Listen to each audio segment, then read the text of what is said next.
이 시간 성경 봉독하겠습니다. 오늘 우리에게 주시는 하나님의 말씀 신명기 16장 9절에서 11절 구약 성경 286쪽에 있습니다.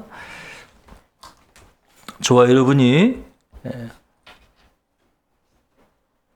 함께 읽겠습니다. 네 구절밖에 되지 않으니까 한 목소리로 같이 읽겠습니다.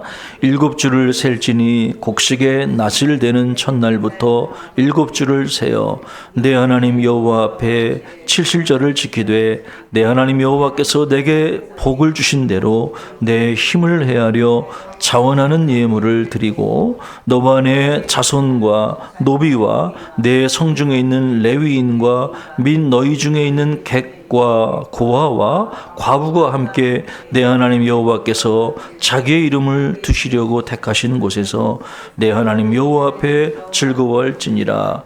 너는 애굽에서 종 되었던 것을 기억하고 이 규례를 지켜 행할지니라.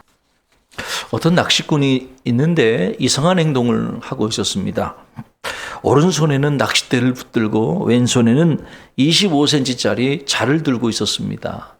물고기를 잡으면 왼쪽에 있는 손든 자로 물고기 크기를 쟀습니다. 그리고 25cm 자보다 크면 물에 던져버리고 작으면 그릇에 담았습니다. 큰 물고기는 버리고 작은 물고기만 모은 거죠. 옆에 있던 사람이 그 낚시꾼의 행동이 너무 이상해서 물어봤습니다. 아니 선생님, 왜 큰 물고기는 버리고 작은 물고기는 그릇에 담는 겁니까? 그러자 이 낚시꾼이 이렇게 이야기하는 겁니다. 우리 집에 프라이팬이 있는데 프라이팬 지름이 25cm입니다. 이 프라이팬보다 더 큰 것은 더 구워 먹을 수가 없어서 갖다 버리는 겁니다. 이 낚시꾼은 자기 집에 있는 프라이팬을 기준으로 모든 일을 결정을 하게 된 거죠. 여러분 이야기 듣고 뭘 느끼셨어요? 여러분은 어떤 기준으로 감사를 실천하십니까? 우리도 모르는 사이에 우리의 감사의 기준이 내 자신의 환경, 내 자신의 상황으로 바뀐 것이 아닌가 이런 생각을 하게 되죠. 하나님은 우리의 현실이 아니라 하나님의 약속을 기준으로 저와 여러분이 하나님께 감사하기를 원하십니다. 오늘 저와 여러분이 읽은 성경 본문에는 아직 가나안 땅에 들어가지 않았지만 이제 가나안 땅에 들어가야 될 이스라엘 백성들을 향해서 하나님께서 감사하라는 말씀을 하고 계십니다. 오늘 저와 여러분이 읽은 성경 본문은 신명기인데요. 여러분 신명기가 어떤 책입니까? 이스라엘 백성들이 이제 가나안 땅을 목전에 두고 모압 형제에 이르렀을 때 하나님께서 주신 말씀입니다. 모세는 이제 출애굽 2세대들을 향해 자기의 마지막 고별 설교를 전하고 그리고 그 광야에서 죽게 되지요. 그래서 이 신명기라는 그 뜻은 한자를 보면 여기 신자가 거듭신자를 쓰고 있어요. 무슨 말입니까? 하나님의 말씀을 거듭해서 기록한 책이다. 누구에게요? 출애굽 1세대가 아니라 출애굽 2세대들을 향해 하나님의 말씀을 거듭해서 기록한 책이다. 이제 이것이 신명기의 뜻입니다. 모세는 인생의 마지막 순간에 요단강을 바라보며 지난 출애굽 1세대가 광야 40년 동안 헤매다가 광야에서 죽어야만 했던 이야기를 회고합니다. 그리고 이제 장차 가나안 땅에 들어가야 될 출애굽 2세대들을 향해서 하나님의 말씀을 다시 한번 율법을 기록해주고 그리고 그들에게 하나님의 말씀에 순종할 것을 촉구하고 있는 것이죠. 과연 모세의 설교를 들어야 했던 출애굽 2세대들은 어떤 사람들입니까? 그들은 광야에서 태어나서 광야에서 자란 사람들입니다.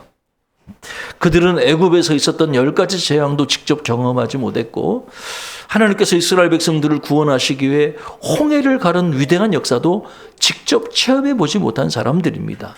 그저 그들 부모들에게서 귀담아 들었던 이야기일 뿐인 것이죠. 그래서 그들은 광야에서 죽어간 그들 부모 세대의 실패를 거울 삼아서 이제는 새로운 땅 가나안 땅을 믿음으로 순종으로 밟아야 할 사람들이었던 것입니다. 그들이 처한 삶의 중앙은 아직 광야였어요. 아직 가나안에 그들은 들어가지 못했던 거지요. 그래서 그들이 맥추절을 지키면서 하나님께서 장차 그들에게 주실 은혜를 미리 훈련하고 감사를 훈련하는 계기가 필요했다고 하는 것이죠. 그래야 가나안 땅에 들어가서도 하나님의 백성답게 그들이 감사하며 하나님을 섬기며 살 수가 있었던 것입니다. 사랑하는 성도 여러분, 오늘은 맥추감사절입니다. 지난 6개월 동안 우리의 삶을 인도해 주셨고 또 남은 6개월 동안도 우리의 삶을 인도해 주실 하나님께 감사를 훈련하는 귀한 시간입니다. 하지만 지난 6개월 동안 우리의 삶은 어땠습니까? 가만히 돌아보면 늘 우리 지난 6개월 동안 우리의 삶에 늘 기쁘고 감사한 일만 있었던 것은 아닙니다. 때로 우리에게 고난이 있었고 아직 해결하지 못한 많은 문제들이 우리 주변에 산적해 있습니다. 그래서 어떤 분들은 오늘 맥추감사주의를 맞아서 하나님께 예배하면서 아직 내가 하나님께 정말 무엇을 감사해야 될지 감사의 제목을 분명하게 찾지 못하는 성도들도 있을 것이라고 난 생각을 합니다. 그래서 오늘 이 아침 우리가 어떻게 하면 하나님께 감사할 수 있을까? 어떻게 하면 하나님께 감사의 제사를 하나님께 드릴 수 있을까라는 주제로 여러분과 함께 말씀을 나누고 싶습니다. 저는 오늘 말씀을 통해서 감사의 세 가지 비밀을 여러분과 함께 나누고 싶습니다. 첫째로 우리의 감사는 하나님께서 우리에게 베풀어 주신 은혜를 하나하나 헤아려 보는 것에서부터 시작한다고 하는 것입니다. 자, 10절에 이런 말씀이 있습니다. 모세의 말을 들어봅시다.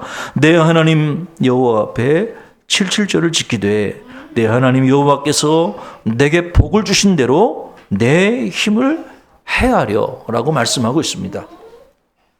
하나님은 이스라엘 백성들을 향해 77절을 지키라고 그랬습니다. 여러분, 77절이라는 말이 어떤 의미입니까? 이스라엘 백성들의 주요 절기들은 그들의 농경 문화와 깊이 관련되어 있죠. 이스라엘 백성들의 추수 활동은 보통 1년에 3차례 추수를 하는데 주로 봄에 2번 추수를 합니다. 그리고 가을에 1번 추수를 하죠. 그래서 오늘 저와 여러분이 읽은 본문 이 77절에 관련된 것은 주로 봄 추수와 관련된 것이라고 볼 수가 있어요. 자, 첫 번째 추수가 언제 이루어집니까? 유대의 종교력, 그러니까 6월절 절기, 다시 말해서 1월, 종교력으로는 1월인데요. 오늘 저와 여러분이 보통 달력에 표시된 태양력을 기준으로 보면은 오늘날로 말하면 3월, 4월입니다. 그때 이스라엘 백성들이 첫 추수를 하는데 그것은 보리 추수입니다. 그때 가장 먼저 익는 보리를 추수하는데요. 이스라엘 백성들이 보리 그 이삭의 첫 단을 하나님 앞에 가지고 나와서 하나님께 첫 보리를 드리며 감사하는 절기가 있어요. 그거를 이제 처음 열매다 그래서 초실절이라고 합니다. 초실절이라는 말은 하나님께 처음 익은 열매를 하나님께 드린다. 이거는 이제 보리추수. 오늘날로 말하면 우리의 3, 4월 달에 해당되는 이야기죠. 근데 공교롭게도 그때 이 초실절 기간에 어떤 일이 이루어졌냐면 종교적으로는 6월절이 행사가 지켜지는 6월절 절기이기도 합니다. 자, 보리추수가 시작되고 초실절이죠. 7주가 지납니다. 그러니까 7주라는 것은 7일을 7번 7주 동안 헤아리면 49일이잖아요. 그리고 그 다음 50일째가 되는 날 그 즈음에서 이제 본격적으로 밀추수가 시작이 됩니다. 보리추수가 끝나고 7주가 지난 다음이죠.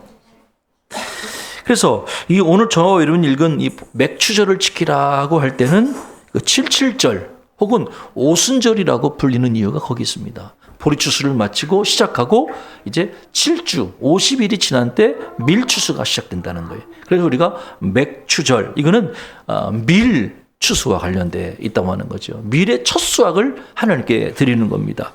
어떤 분들은 좀 헷갈릴 거예요. 아니, 맥추절이면 그 맥자가 보리맥자가 아니냐, 이제 그렇게 생각해서 이 맥추절에는 보리를 드리는 게 아니냐 이렇게 생각하실 수 있는데요. 물론 그렇게 생각할 수 있죠. 근데 제가 사전을 찾아봤어요. 사전을 찾아봤더니 이 맥자가 보리 맥자가 맞는데 이 보리 맥자만이 아니라 이 맥자에는 여러 가지 의미가 있어요. 그러니까 보리를 상징하는 대맥도 있고요. 밀을 상징하는 소맥도 있고 그 외에 또 다른 것들도 있어요. 그러니까 여기 맥이라고 하는 것은 보리, 밀, 귀리 여러 가지 곡식들을 다 포괄한 말을 맥자를 씁니다. 그래서 이스라엘 백성들이 여기 맥추절을 지킨다는 의미는 정확한 의미는 밀 추수를 이제 첫 것을 하나님께 드리면서 하나님께 감사하는 절기다. 초실절로부터 50일 뒤에 이루어졌던 절기라는 것을 우리가 기억할 필요가 있는 것이죠. 하나님은요, 이스라엘 백성들이 칠칠절을 지킬 때 그들에게 무엇을 명하셨습니까? 너에게 하나님께서 주신 복을 세어보아라. 복을 세어보라. 이렇게 말씀하고 계십니다. 우리가 즐겨 부르는 찬송가가 있습니다. 429장에 그런 가사가 있죠. 세상 모든 풍파 너를 흔들어 약한 마음 낙심하게 될 때에 내려주신 주의 복을 세어라. 주의 크신 복을 내가 알리라. 후렴 같이 해볼까요? 받은 복을 세어 보아라. 크신 복을 내가 알리라. 받은 복을 세어 보아라. 주의 크신 복을 내가 알리라. 할렐루야. 받은 복을, 주의 크신 복을 세어봐라. 헤아려 봐라. 그러면 하나님이 우리에게 얼마나 큰 복을 주셨는지를 알게 될 것이다. 이렇게 이야기하고 있죠. 여러분, 주신 복을 세어본다는 게 어떤 의미겠어요? 기억하라는 거예요. 잃어버렸던 기억, 그것을 다 되살려라. 그래서 여러분, 감사는 기억력과의 싸움이다 하는 것입니다. 하나님께서 우리에게 주신 복을 헤아리는 일은 우리가 잊고 있던 하나님의 은혜를 되살리는, 기억력을 되살리는 일과 같다 하는 것이죠. 스타인잘스라고 하는 히브리 대학을 졸업한 라비가 있는데 그분이 이런 얘기를 했어요. 고난이 나를 짓누르고 있을 때 어떻게 해야 합니까? 우리 인생의 고난. 그때 스타인잘스는 이런 이야기합니다. 그때는 마음의 컴퓨터를 켜서 거기에 담겨있는 파일들을 찾아봐라. 우리 마음의 컴퓨터를 켜면 거기에 잠자고 있는, 숨겨져 있는 수많은 파일들을 찾아보면 거기에 하나님이 우리를 위해 행하신 놀라운 일들이 저장되어 있다고 하는 거예요. 여러분, 오늘 저와 여러분이 잊고 있는 감사의 제목이 무엇입니까? 하나님께서 오늘 지난 수십 년 동안 우리를 위해 행하신 일이 어마어마하게 많아요. 위험한 순간마다 우리를 지켜주셨고, 또 우리의 기도에 응답해 주셨고, 그리고 우리가 힘들고 외로울 때 우리의 마음에 기쁨을 주시고, 감사한 일들, 건강을 지켜주시고, 생각과 사업을 지키고 자녀를 지켜주신 많은 일들이 있습니다. 추억의 앨범을 이렇게 꺼내보니까 빛바랜 앨범 속에, 아날로그 앨범 속에 우리 아이들 어렸을 때 자란 그 모습들이 있더라고요. 그거 보면서 야, 우리 아이들이 이렇게 갓난 아기들이, 철없던 아이들이 이렇게 다 장성하게 컸구나, 이렇게 생각하면 또 그 마음에 감사가 오게 되는 거죠. 그래서 여러분, 고난이 찾아올 때 여러분 마음속에 숨어져 있는 파일들, 감사의 파일들을 한번 찾아보세요. 그러면 하나님이 우리에게 베풀어 주신 은혜가 얼마나 크고 놀라운지를 깨닫게 될 것입니다. 마치 농부가 밀 한 단 한 단 이삭을 세어보듯이 지난 6개월 동안 하나님께서 우리에게 주신 은혜들을 하나하나 헤아려 볼 때 오늘 우리의 삶에는 감사할 일들이 너무나 많다 하는 것을 깨닫게 되는 것입니다. 우리가 불평하는 이유는 정말 하나님의 은혜가 부족했기 때문에 아니라 우리가 감사를 기억하는 기억력이 부족하기 때문이라고 하는 것이죠. 지나온 날들은 감사한데 남은 6개월 동안 어떻게 지내야 될지 걱정이 됩니다. 그렇게 생각할 수도 있겠죠. 여러 가지 경제적인 한파가 있고 앞으로 내 힘으로 풀 수 없는 여러 가지 문제들이 있는데 미래에 대한 두려움이 있고 어떻게 감사할 수 있을까? 또 그런 생각을 가지고 있을 수 있습니다. 마치 이스라엘 백성들이 모세의 설교를 들으면서 앞으로 이제 가나안 땅에 들어가면 정복 전쟁을 해야 되고 그리고 낯선 땅에서 그들이 처음으로 농사를 지어봐야 되거든요. 한 번도 농사를 지어보지 못한 민족이 농사를 지어봐야 돼요. 아마 쉽지 않은 그런 상황에 두려움을 느낄 수 있었겠죠. 그때 둘째 우리가 원리를 기억할 필요가 있습니다. 우리의 감사는 미래를 하나님께 맡겨드리고 하나님을 신뢰함으로 자원하여 드리는 감사여야 한다는 것입니다. 10절 마지막 절에 이런 구절이 있어요. 자원하는 예물을 드려라. 이렇게 말씀하셨어요. 하나님은 우리의 자원하는 예물을 기뻐하십니다. 우리가 억지나 체면으로 하나님께 드리는 것이 아니라 마음 깊은 곳에서 우러나는 그 자원하는 감사의 예물을 하나님이 기뻐하신다고 하는 거예요. 출애굽 1세대의 신앙과 2세대의 신앙이 좀 달라야 하지 않겠습니까? 출애굽 1세대의 신앙에는 두려움이라는 감정이 그들에게 자리 잡고 있었어요. 왜냐하면 아직 그들은 하나님이 어떤 분이신지를 깊이 경험하지 못했던 거죠. 하나님께서 모세를 통해 이스라엘 백성들에게 나타나시고 율법을 주실 때 천둥과 번개 이런 것들이 쳤어요. 그걸 보면서 이스라엘 백성들은 두려움을 느끼게 됐죠. 아, 내가 하나님 말씀에 순종하지 않으면 내가 죽임을 당하는구나. 이렇게 율법을 지키지 못할 때 내가 겪게 되는 두려움, 심판에 대한 두려움이 그들 마음 언저리에 자리 잡고 있었다고 하는 거예요. 그러나 이제는 출애굽 2세대들은 달라야 합니다. 모세는 그들에게 뭘 가르칩니까? 쉐마 이스라엘. 이스라엘아 들으라. 자, 신명기 6장 4절 5절 말씀인데요. 들어보시죠. 이스라엘아 들으라.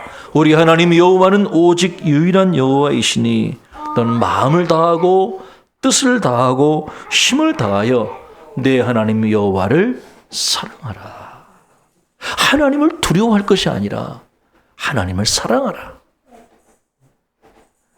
이스라엘 백성들이 맥주절에 드리는 예물은 두려워서 드리는 예물, 의무감으로 드리는 예물이 아니라 정말 그들이 하나님을 깊이 사랑하기 때문에 드려야 하는 예물이라고 하는 것이지요. 사랑의 고백이 되어야 한다는 것입니다. 과거 광야 시절 모세가 성막을 지을 때 어떤 일이 있었지요? 수많은 이스라엘 백성들이 마음의 자원함으로 그들이 가지고 있던 예물을 하나님께 넘치도록 드려서 나중에 모세가 더 이상 가져오지 마라.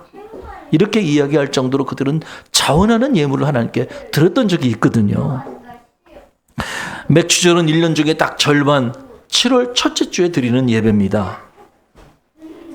봄철 곡식인 밀 그리고 보리 추수를 이제 마치고 보리와 밀 추수를 하면서 그리고 이제 그게 끝난 게 아니에요. 가을에 추수의 절정인 이 과일 추수가 남아 있거든요. 올리브, 포도, 무화과 이런 것들은 그들에게 기쁨을 주고 만족을 주는 그런 추수거든요. 이게 가을에 맺히는 그런 추수라고 하는 거예요. 그래서 이스라엘 백성들이 그런 것들을 가을에 추수해서 앞으로 몇 달 뒤에 있을 일이죠. 무더운 여름을 지나고 이제 가을에 이런 과일 추수를 마친 다음에 그것들을 창고에다가 착착 저장하면서 수장절이라고 하는 절기를 지키게 됩니다. 그래서 이 수장절이 끝나고 나면 이제 1년 모든 농사 1년에 3차례 보리, 밀, 과일 추수를 다 마치게 되면 한 해의 농사가 끝나게 되는 것이죠. 아직 갈 길이 많이 남아있는 인생의 하반기를 앞두고 인생의 중반기에 여전히 그들의 삶에 불확실하고 미래에 대한 두려움이 자리 잡고 있을 때 그들이 기억해야 될 것은 하나님을 사랑하라. 그리고 하나님께 자원하는 예물을 드려라. 과정 중에 감사라고 하는 거예요. 처음을 감사로 시작하고 마지막을 감사로 마쳐야 되겠지만 그 중간에도 하나님께 감사로 진행이 되어야 한다는 것입니다. 혹시 여러분들은 마중물 한 바가지의 비밀을 아십니까? 혹시 여러분 마중물 이야기 아세요? 시골 마당에 수동식 펌프가 설치되어 있습니다. 그걸 어르신들은 작두 펌프라고 그랬어요. 손잡이를 잡고 막 이렇게 이제 오르락내리락 힘을 눌러야 물이 나오는 거죠. 그런데 여러분 가물고 메말라 있는 한여름에 아무리 작두를 위아래로 잡아당겨도 덜그덕 새소리만 나고요. 푹푹 고무바퀴 소리만 날 뿐 실제로 그 안에 있는 시원한 생수 한 그릇을 얻기가 쉽지가 않다고 하는 거예요. 여러분, 그때 지하에 있는 생수를 얻을 수 있는 방법은 뭡니까? 딱 한 가지가 있어요. 그거는 자신이 가지고 있는 소중한 물 바가지 하나를 거기다가 딱 붓는 거예요. 그러면 이 수동식 펌프에 압력이 꽉 채워지고 그리고 위아래로 열심히 손잡이를 잡아당기면 밑에서부터 압력에 따라서 물이 쭉쭉 올라오게 된다고 하는 거예요. 내가 부은 것은 고작 한 바가지의 물이지만 하나님은 감당할 수 없는 샘물로 우리에게 채워주신다고 하는 것입니다. 여러분, 맥주 감사절에 우리가 드리는 감사가 마치 이와 같다. 저는 그렇게 생각을 합니다. 우리가 드리는 감사는 1년 농사가 다 끝나서 드리는 감사가 아니에요. 아직 가을 추수는 시작도 못했어요. 그러나 우리가 하반기 추수를 앞두고 우리의 삶을 인도해 주실 하나님을 기억하면서 미리 드리는 감사, 과정 중에 감사라고 하는 거예요. 전반기를 지키신 하나님이 하반기에도 책임져 주실 줄을 믿고 하나님께 미리 감사를 드리고 과정 중에 감사하는 그것이 신앙이라고 하는 것입니다. 우리가 하나님께 마중물을 드리듯이 감사의 예물을 드릴 때 하나님은 우리의 삶에도 셀 수 없는 은혜로 우리를 부어주실 것입니다. 하나님이 우리에게 이런 생수를 주신 목적이 뭘까요? 그래, 너 고생했으니까 너 혼자 실컷 즐기고 마음껏 써라. 하나님이 그렇게 주신 것일까요? 아닙니다. 하나님이 우리에게 주신 축복은 그 물을 그 누군가에게 흘려보내라고 주신 것입니다. 자, 여기에 감사의 마지막 비리 등장하죠. 셋째입니다. 셋째 원리, 우리의 감사는 이웃과의 나눔으로 완성이 된다고 하는 것이죠. 자, 11절 말씀, 자, 이런 말씀이 있습니다. 너와 내 자녀와 노비와 내 성중에 있는 레위인과 및 너희 중에 있는 객과 고아와 과부가 함께 내 하나님 여호와 앞에서 즐거워할지니라. 하나님은요, 우리가 하나님께 받은 소중한 선물을 나 혼자 독식하지 않고 주변의 가난한 이웃과 나누기를 원하십니다. 여기 보면은 객과 고아와 과부가 등장하는데 이들은 사회적으로 도움이 필요한 구제의 대상이라고 볼 수가 있어요. 하나님은 우리가 그들에게 양식을 나눔으로 이웃사랑을 실천하기를 원하신다고 하는 것이죠. 그 대표적인 얘기가 성경에 나오는데 성경 룻기에 나옵니다. 이방 여인이었던 룻이 시어머니 나오미와 함께 고향 베들레헴으로 돌아오게 됩니다. 그런데 그들은 먹을 양식을 얻기 위해서 남의 밭에 들어가서 이삭 줍기를 해야만 하는 그런 상황이었어요. 그런데 그 소식을 들은 보아스라고 하는 그의 기업 물을 자, 그리고 인자함이 넘치는 보아스라고 하는 사람이 그 소식을 듣고 그들을 위해서 자기의 모퉁이 한 곳을 열어두지요. 그들을 위해서 곡식을 나눠주는 선행을 베풉니다. 결국 룻은 그의 기업 물을 자였던 보아스의 아내가 되고요. 이 둘이 결혼해서 낳은 자식을 통해서 다윗의 가문이 이어지게 됩니다. 그리고 다윗 왕의 후손 중에 우리의 구원자이신 예수 그리스도가 이 땅에 태어나게 되시죠.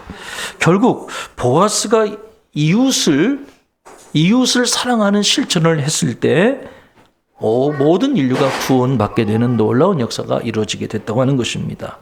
하나님이 저와 여러분에게 주신 첫 열매는 우리들만을 위한 것이 결코 아닙니다. 룻기에 나오는 그 보아스처럼 내 삶의 판 모퉁이를 열어서 연약한 이웃에게, 가난한 이웃에게 나누라고 주신 하나님의 소중한 선물입니다. 모세가 오늘 설교를 마무리하면서 이렇게 마무리를 하거든요. 너는 애굽에서 종되었던 것을 기억하라. 저와 여러분이 죄와 사망의 종 노릇하고 있을 때 하나님은 그 아들 예수 그리스도를 우리에게 보내주셨습니다. 그래서 우리의 감사는 단순히 먹을거리를 주신 하나님께 감사하는 그것을 넘어서서 우리를 구원해 주신 하나님의 구원 역사에 대한 감사를 기초로 하고 있다는 것입니다. 사랑하는 여러분, 아직 가나안에 들어가지도 못한 이스라엘 백성들을 향해 하나님은 감사하라고 말씀하셨어요. 아직 창고에 먹을 것을 채우지도 않았는데 하나님은 그들에게 감사하라고 명령하셨습니다. 아직 전쟁도 시작하지 못했는데 하나님은 감사하라고 명령하셨고요. 아직 미래가 확실하게 보이지 않는 상황 속에서도 하나님은 감사하라고 명령하셨습니다. 감사는 풍성해서 드리는 것이 아니라 하나님을 신뢰하기 때문에 드리는 것입니다. 혹시 오늘 저와 여러분 가운데 하나님, 저는 아직 하나님께 드릴 만한 것이 없어요. 아직 드릴 수 있는 상황이 되지 못해요. 아직 불안정하고 모든 것이 어려워요. 그러한 마음에 짐을 느끼고 있다면 여러분, 그럼에도 불구하고 믿음으로 감사 한번 해보세요. 하나님을 신뢰함으로 하나님이 나의 삶을 인도해 주실 것을 믿고 책임져 주실 것을 믿고 하나님께 감사를 실천해 보시면 어떨까요? 맥주감사주일에 하나님은 우리가 하나님께 감사하기를 원하십니다. 하나님께서 우리에게 주신 그 은혜들을 세어보라고 명령하시고, 그리고 하나님을 신뢰함으로 하나님께 자원하여 예물을 드리라고 말씀하시고, 그리고 우리가 받은 그것을 이웃과 나누며 사랑을 실천하라고 명령하십니다. 오늘 저와 여러분의 삶에 이러한 추수의 기쁨이 가득하기를 주의 이름으로 간절히 축복합니다. 기도하겠습니다. 거룩하신 하나님 아버지, 오늘 우리에게 맥주감사절을 허락해 주셔서 하나님께 감사하며 예배할 수 있는 은혜 주신 감사합니다. 비록 우리의 삶에 아직 풍성한 감사가 부족할지라도 지켜주신 은혜, 지켜주실 은혜를 기억하고 감사할 수 있는 믿음을 허락해 주옵소서. 우리에게 베풀어 주신 모든 은혜를 세어보며 주의 은혜를 기억하는 저희들이 되게 하시고, 또한 하나님, 우리가 이웃과 나눔으로 우리의 감사를 완성하는 귀한 삶이 되게 하옵소서. 예수 그리스도의 이름으로 간절히 기도하옵나이다. 아멘.